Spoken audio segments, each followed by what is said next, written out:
there, I'm Johnny Lieberman from MotorTrend. This is Sean Holman from 4-Wheeler, and we are standing between a Jeep Wrangler and the all-new Ford Bronco. And we're gonna compare these two, just not in the way that you're thinking.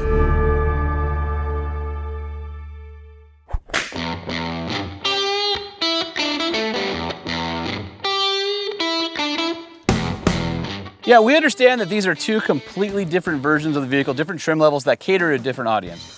Over here, we've got the Bronco Outer Banks, which is a little bit more street-oriented. Yes, it's still capable off-road, but over here, we've got the Jeep Wrangler Rubicon 4xe Hybrid with the full off-road package. So instead of comparing these vehicles head-to-head for off-road capability, we're actually gonna look at a bunch of the features that make them usable in everyday life. So we're gonna be looking at all the panels that come off, the open air experience, as well as the seals for dust intrusion, and we'll take a look at the interior and see how these vehicles compare and contrast with each other. And we're gonna start with the doors and the mirrors. I want you to notice two things about the Wrangler door. One is, it has a frame. That means when this door is off, this is the size of the object that you have to deal with. The other thing is, look where the mirror is mounted, it's on the door. And that means when the doors come off, you lose your mirrors. So what you want to notice on the Bronco is that there's no frame, which means the glass slides down inside this door, making it incredibly compact and easier to manage once you pull it off the vehicle. Why that's important is because if you suddenly decide you want to pull your doors off in a mall parking lot and head down to the beach or up to the mountains, you can store all 4 of these doors in the cargo area of the Bronco and you don't have to leave them behind somewhere. The other nice thing about the Bronco, well, depending on who you are, the mirrors stay on the vehicle. And the last thing to note, check out the hinges on the Bronco and on the Wrangler. While the Wrangler's hinges are exposed, the Bronco's are hidden within the fender well. I'd like to make some counterpoints.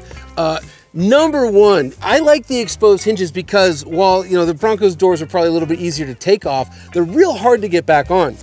Because these are exposed, it makes the Wrangler doors easier to get back on. Also, when you lose the mirrors on a Wrangler, it's good if you live where there's narrow trails. If you happen to have a Bronco where there's trees close together, you got to get those mirrors off anyways. And I've driven these things doorless way too many times. I've never been pulled over for that. Also, one more thing. If you're at a shopping mall and you suddenly decide to take the doors off, I hope you didn't go shopping in the Bronco because where are you going to put your stuff because the doors are supposed to store in the rear. While there's no question that the new JL Wrangler's interior is a huge step up from the old JK Wrangler, there's still some room for improvement. Let me give you some examples. Okay. It's 2021. Look at this little baby screen, right? This is it's barely bigger than my phone. Modern cars deserve modern screens. I like the lever here for the transfer case, but it's retro, it's cool, but you don't need it. It gets in the way, it takes up a lot of real estate, and the same is true of the handbrake. I like handbrakes, I prefer them to electric parking brakes. However, it takes up a lot of room, so you have no space for stuff. Like on the Bronco, you got a big binnacle here, you can put things in it, wireless phone charger. Here in the Wrangler, 2 cup holders, that's it. All right, well, as somebody who goes off-roading all the time, I like to have a transfer case lever that has cable actuation. There's that positive engagement.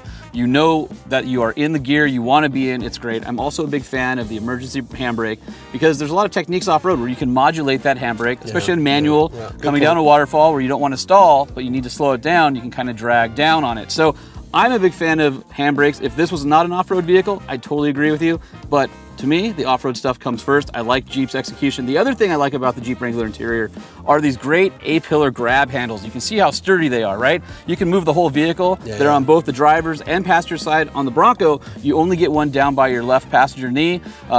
I think more grab handles, more better. Yeah, and the other thing is, as sturdy as that is, this one here is like you could tow the vehicle out of the mud with this thing. It's incredible, and really the whole interior is like that. Yes, it's plastic. It's obviously plastic, but it's strong, tough plastic that feels like it's going to last forever, and that's not necessarily the case in the Bronco. All right, so here we are in the Bronco, and there's a big difference in the types of materials and even build quality of the interior versus the Wrangler. Yeah, I was pretty surprised at how low buck this interior is. Like, I mean, that's pretty flimsy. Yeah. You're talking about the grab handles? Do it with one finger. Yeah, I can move the grab handles around. You can see how the dash flexes. There's no soft touch. The Wrangler had soft touch. While you may not like the Wrangler layout as much as the Ford, and the Ford definitely has this great big screen, I am a little bit disappointed in how it's put together and all the seams and different materials. It just doesn't feel as upscale. Yeah, and it's weird. You think it would be easy to like target Wrangler, but Ford missed. But one thing they got right though is the view out. I really do appreciate the visibility in this vehicle. Well, part of that is because of the frameless windows. So you don't have those big window frames. You have nice large piece of glass on either side of you, these big mirrors. And unlike the Wrangler, which tapers at the nose in order to have better visibility up front, the Bronco is actually higher in the corners of the front than it is at the hood. So that blocks view. So what Ford did was put these great trail sights on the leading edge of the hood. They're awesome to tell where the corners are, and they can also be used as tie downs. Yeah, it's like driving a 911. Speaking of driving like a 911, I was actually off-road jumping one of these. Sure you were. There's video, check Instagram. But I was jumping one. But when you're doing a jump, that's a bit of stunt driving. My least favorite part of this thing is the tachometer, this crazy digital dash they have. You can't tell where red line is. And when you're doing something like that, you want to know exactly when to shift, blah, blah, blah. And it's just like, why? Why not just have a tachometer? Why reinvent the wheel? All right, I'm in the back seat of the Bronco. I'm about 5'11", and there's enough room here. I wouldn't want to do 1,000 miles in this back seat, but a couple hundred miles, no problem. Yeah, it's pretty comfortable. There's enough leg room, there's enough shoulder and head room back here.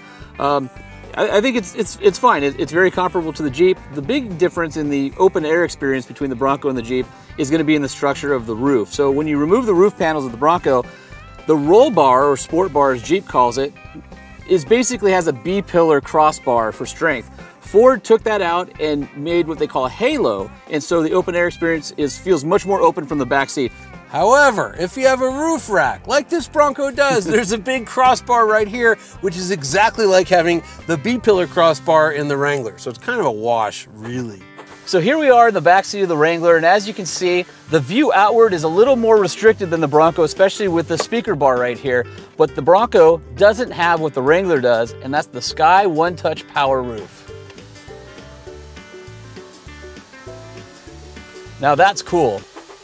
And now we're going to talk about the rear ends of these things. Sean, if you would open the tailgate for me. Love to. So one of the problems with the Wrangler is that on certain angles, it's kind of hard to get the tailgate open. For instance, you're facing downhill, you got to get back there, there's a big spare tire, it's heavy. Ford said we're going to solve this problem by adding a damper. But what I would argue is it's always hard to open the back of the Bronco, whereas the Wrangler, most of the time, it isn't. And now, dust intrusion. So one of the big knocks on Wrangler has always been the dust intrusion around the rear seals where the hardtop meets the tub, and Bronco is no different. There's definitely dust that gets out here. It's just one of the things that come with the territory of a convertible hardtop vehicle. You're gonna get dust in the back. It's not a lot, but it's still there, so I think it's important to note. Also, when I look in the back, where are all the tie downs? Well, they're under the mat, which is weird. They're there, there's 4 of them. But why not make little cutouts? Yeah, I mean, it seems like you would want to have access to your tie downs in the back. And also the Bronco only has 4 tie downs where the Jeep has 6. Speaking of the Jeep, so Ford's gonna make a big deal out of the fact that on paper, the cargo area of the Bronco is bigger. However, there are these big hard plastic sides right here. On the Jeep, they're open, so you can just kind of shove more stuff. So I think functionally, the Wrangler can actually store more off-road gear than the Ford. All right, I'm gonna open the back of the Wrangler here, even in a strong wind, even with this big old Rubicon tire hanging off the back. Watch how easy this is. There's nothing to it. Also, when you look at the Wrangler cargo area, you see 6 tie downs, not the 4 that are in the Bronco, as well as going back to those side panels, you're not blocked into this very square space. There's some shape to it. You can hide things in there. It actually works out really well. And underneath the rear cargo shelf. Oh yeah, this is crucial. So you leave this in place. I'm just gonna take it out to show you. But when you do take the doors off, there are spots for the bolts, right? They all fit in here. And when this is closed, you have them trapped in place. You'll never lose a bolt. This is a huge innovation, one that Ford should have copied. So Johnny, having both of these vehicles at our disposal kind of made me think about, they're so unique. I mean, if somebody came up to you today as a car company and said, you need to build a vehicle that's a 4-door SUV, it goes off-roading, it has to go 80 miles an hour, it has to be safe, it has to be, a convertible, and the doors come off? Yeah. You would think they're crazy for creating, yet we have 2 of that exact vehicle right here behind us. The other thing is, I'm not sure what the reason is, but a lot of people felt that since Ford is bothering to do the Bronco, it's just gonna come out of the gates and be better. It's gonna put the Wrangler on the trailer. What did you call it? A Wrangler Wrangler killer. Yeah, yeah, and it's not. It's really, really good, and I'm actually surprised at how right Ford got the Bronco, but there's definitely still a place for the Wrangler. It's very good, especially on the highway and everyday driving and, you know, off-roading, very comparable. Maybe extreme, you hand it to Wrangler, but I think for the context of this test where we're talking about everyday usability and not a head-to-head about capability, the Wrangler just feels a little bit more refined in the details. So for me, it's Wrangler. Yeah, for me too. It's a more solid vehicle for right now. The good news is we have competition for the Wrangler finally. They're both going to get better as we move on down the road.